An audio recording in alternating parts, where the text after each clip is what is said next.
4 other forms of development. See development. International development. A global development is a wide concept concerning the level of development on an international scale. It is the basis for international classifications such as developed country, developing country and least developed country. There are, however, many schools of thought and conventions regarding which are the exact features constituting development of a country. Historically, it has been largely synonymous with economic development. Recently, it is also often used in a holistic and multidisciplinary context of human development, as well as other concepts like competitiveness, quality of life, or subjective well-being. International development is different from simple development in that it is specifically composed of institutions and policies that arose after World War II. These institutions focus on alleviating poverty and improving living conditions in previously colonized and other poor countries.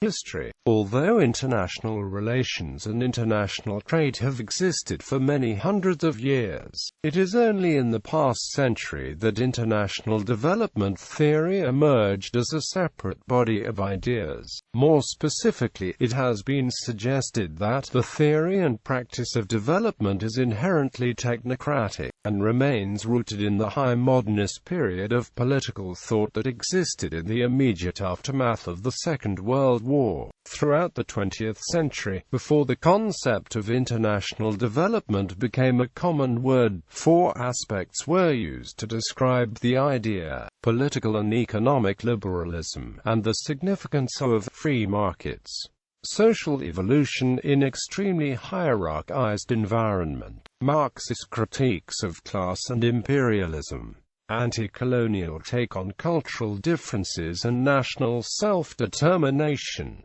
Post-World War II, the second half of the 20th century has been called the era of development. The origins of this era have been attributed to the need for reconstruction in the immediate aftermath of World War II, the evolution of colonialism or colonization into globalization, and the establishment of new free trade policies between so-called developed and underdeveloped nations, the start of the Cold War, and the desire of the United States and its allies to prevent the Third World from drifting towards communism. International development in its very meaning is geared towards colonies that gained independence. The governance of the newly independent states should be constructed so that the inhabitants enjoy freedom from poverty, hunger, and insecurity. It has been argued that this era was launched on January 20, 1949, when Harry S. Truman made these remarks in his inaugural address. Before this date, however, the United States had already taken a leading role in the creation of the International Bank for Reconstruction and Development and the International Monetary Fund, both established in 1944, and in the United Nations in 1945. The launch of the Marshall Plan was another important step in setting the agenda for international development, combining humanitarian goals with the creation of a political and economic bloc in Europe that was allied to the U.S. This agenda was given conceptual support during the 1950s in the form of modernization theory espoused by Walter Rostow and other American economists. The changes in the developed world's approach to international development were further necessitated by the gradual collapse of Western Europe's empires over the next decades. Now independent ex-colonies no longer received support in return for the subordinate role. By the late 1960s, dependency theory arose, analyzing the evolving relationship between the West and the Third World. In the 1970s and early 1980s, the modernists at the World Bank and IMF adopted the neoliberal ideas of economists such as Milton Friedman and Abel Balassa, which were implemented in the form of structural adjustment programs, while their opponents were promoting promoting various bottom-up approaches, ranging from civil disobedience and conscientization to appropriate technology and rapid rural appraisal. In response, various parts of the UN system led a counter-movement, which in the long run has proved to be successful. They were led initially by the International Labour Organization, influenced by Paul Streeton, then by UNICEF, then UNDP, even though headed by conservative U.S. Republican, put forward the concept of human development, thanks to Mahbub ul-Haq and Amartya Sen, thus changing the nature of the development dialogue to focus on human needs and capabilities. By the 1990s, there were some writers for whom development theory had reached an impasse, and some academics were imagining a post-development era. The Cold War had ended, capitalism had become the dominant mode of social organization, and UN statistics showed that living standards around the world had improved over the past 40 years. Nevertheless, a large portion of the world's population were still living in poverty. The governments were crippled by debt, and concerns about the environmental impact of globalization were rising. In response to the impasse, the rhetoric of development is now focusing on the issue of poverty, with the meta-narrative of modernization being replaced by shorter-term vision embodied by the Millennium Development Goals and the Human Development Approach. At the same time, some development agencies are exploring opportunities for public-private partnerships and promoting the idea of corporate social responsibility, with the apparent aim of integrating international development with the process of economic globalization. The critics have suggested that this integration has always been part of the underlying agenda of development. They argue that poverty can be equated with powerlessness,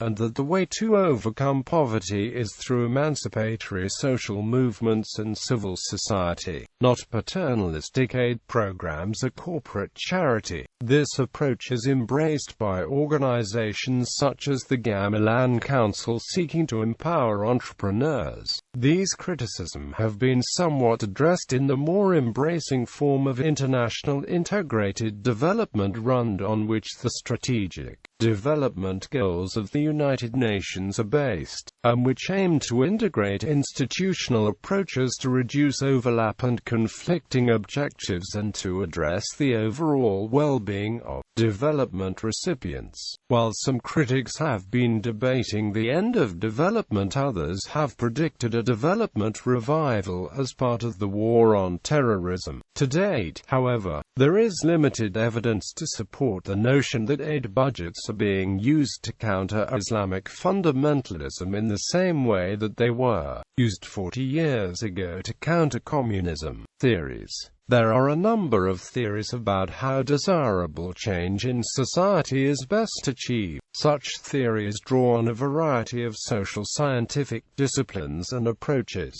and include historical theories such as modernization theory, dependency theory, world systems theory, Millennium Development Goals. In 2000, United Nations signed the United Nations Millennium Declaration, which includes 8 Millennium Development Goals to be achieved by 2015 or 2020.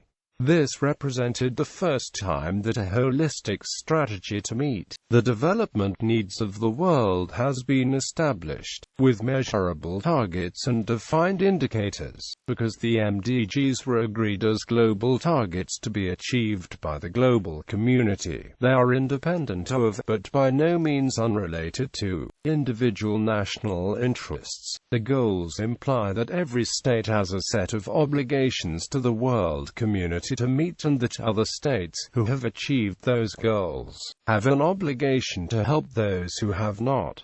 As such, they may represent an extension of the concept of human rights. The first 7 Millennium Development Goals present measurable goals, while the 8th lists a number of stepping stone goals, ways in which progress towards the first 7 goals could be made. Each goal uses indicators based on statistical series collected and maintained by respected organizations in each relevant field. The MDGs have catalyzed a significant amount of action, including new initiatives such as Millennium Promise. Most of these initiatives, however, work in small-scale interventions which do not reach the millions of people required by the MDGs. Recent praise has been that it will be impossible to meet the first 7 goals without meeting the 8th by forming a global partnership for development. No current organization has the capacity to dissolve the enormous problems of the developing world alone, especially in cities, where an increasing number of poor people live, as demonstrated by the almost non-existent progress on the goal of improving the lives of at least 100 million slum dwellers. The Institution of Civil Engineers Engineering Without Frontiers panel and its recommendations, and the 2007 Brunel Lecture by the ICE's 2009-2010 President Paul Jowett, a representative of a change of approach in the UK, at least to start drawing together the huge capacity available to Western governments, industry, academia and charity to develop such a partnership. Other goals. International development also aims to improve general government policies of these developing countries. State building is the strengthening of regional institutions necessarily to support long-term economic, social and political development. Education is another important aspect of international development. It is a good example of how the focus today is on sustainable development in these countries. Education gives people the skills required to keep themselves out of poverty. Concepts. International development is related to the concept of international aid, but is distinct from disaster relief and humanitarian aid. While these two forms of international support seek to alleviate some of the problems associated with the lack of development, they are most often short-term fixes. They are not necessarily long-term solutions. International development, on the other hand, seeks to implement long-term solutions to problems by helping developing countries create the necessary capacity needed to provide such sustainable solutions to the problems. A truly sustainable development project is one which will be able to carry on indefinitely with no further international involvement or support, whether it be financial or otherwise. International development projects may consist of a single, transformative project to address a specific problem or a series of projects targeted at several aspects of society. Promoted projects are ones which involve problem-solving that reflects the unique culture, politics, geography, and economy of a region. More recently, the focus in this field has been projects that aim towards empowering women, building local economies, and caring for the environment. In context of human development, it usually encompasses foreign aid, governance, healthcare, education, poverty reduction, gender equality, disaster preparedness, infrastructure, economics, human rights, environment and issues associated with these.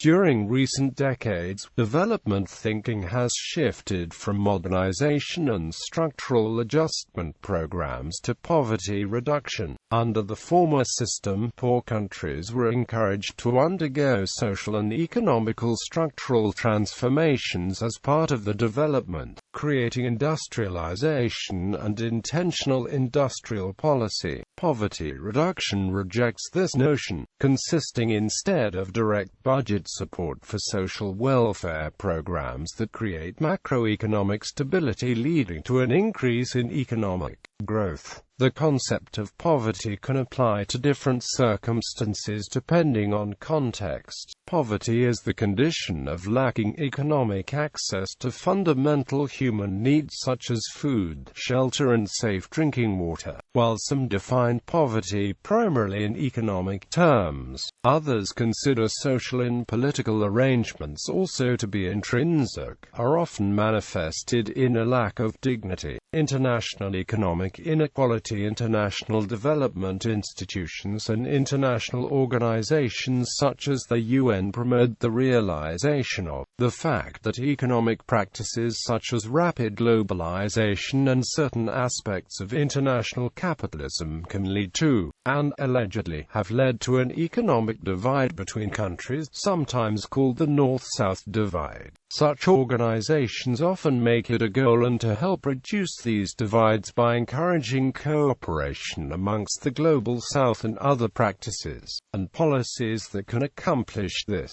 International development can also cause inequality between richer and poorer factions of one nation's society. For example, when economic growth boosts development and industrialization, it can create a class divide by creating demand for more educated people in order to maintain corporate and industrial profitability. Thus, the popular demand for education, which in turn drives the cost of education higher through the principle of supply and demand, as people would want to be part of the new economic elite. Higher costs for education lead to a situation where only the people with enough money to pay for education can receive sufficient education to qualify for the better-paying jobs that mass development brings about. This restricts poorer people to lesser-paying jobs, but technological development makes some of these jobs obsolete. This leads to a situation where poorer people can't improve their lives as easily as they could have in a less developed society. That is partially why institutions such as the Center for Global Development are searching for pro-poor economic policies.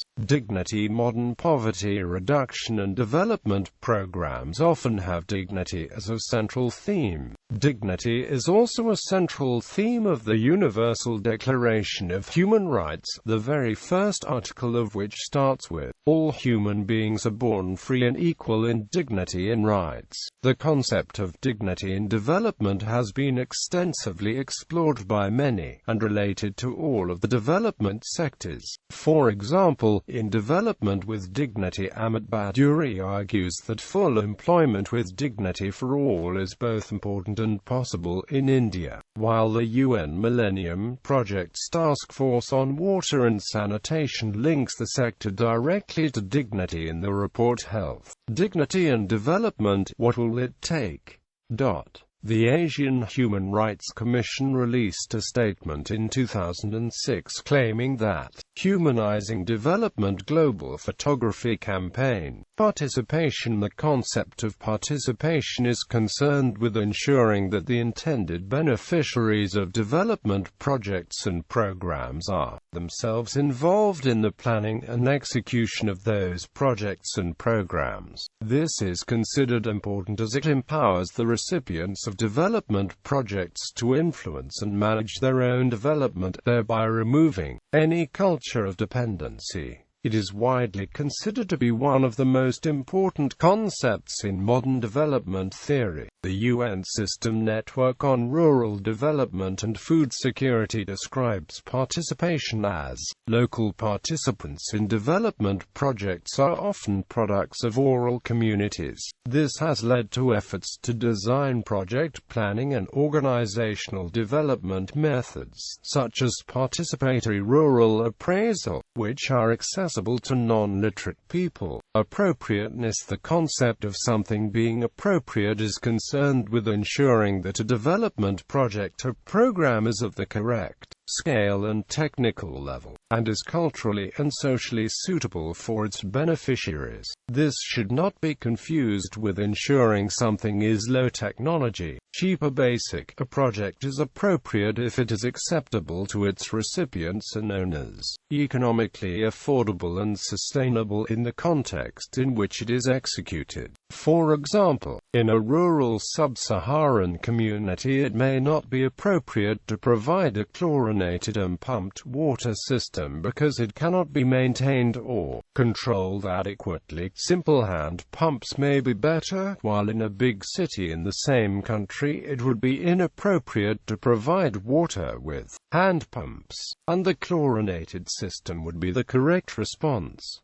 The economist E. F. Schumacher championed the cause of appropriate technology and founded the organization ITDG, which develops and provides appropriate technologies for development. The concept of right financing has been developed to reflect the need for public and private financial support systems that foster and enable development, rather than hinder it. Sustainability. A sustainable approach to development is one which takes account of economic, social and environmental factors to produce projects and programs which will have results which are not dependent on finite resources. Something which is sustainable will not use more natural resources than the local environment can supply, more financial resources than the local community and markets can sustain, and will have the necessary support from the community, government and other stakeholders to carry on indefinitely. It is one of the key concepts in international development, and is critical in removing dependency on overseas aid.